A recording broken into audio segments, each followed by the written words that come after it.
徐少強因病離世，其40歲嘅嬌妻亦都喺處理後事嘅時候突發心臟病去世。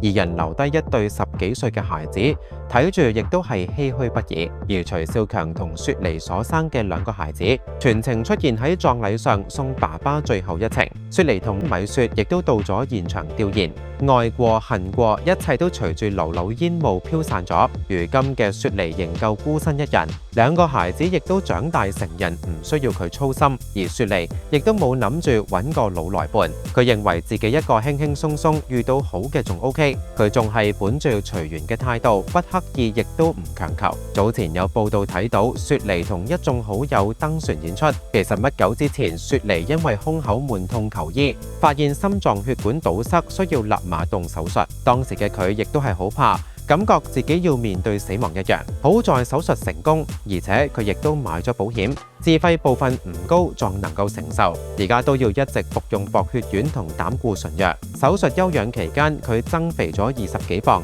而且人嘅精神氣息亦都好咗唔少。未動手術前，佢總感覺人好疲累，食飯亦都冇胃口。如今嘅佢恢復得好好，所以佢亦都慢慢開始接工作，趁住仲有市場，多賺啲錢養老，不為年輕人帶嚟負擔。講真嗰句，雪梨呢一世確實係被徐少強拖累，但佢冇自暴自棄，亦都冇老死唔相往來。佢選擇用徐少強提供嘅金錢嚟養大兒女，把孩子留喺身邊，更唔會讓孩子同徐少強斷絕來往。哪怕徐少強離世，佢亦都前嚟相送，落得一個有情有義嘅好明星。雖然前期糊塗走錯路，但後半試至人間清醒，亦都係幾好。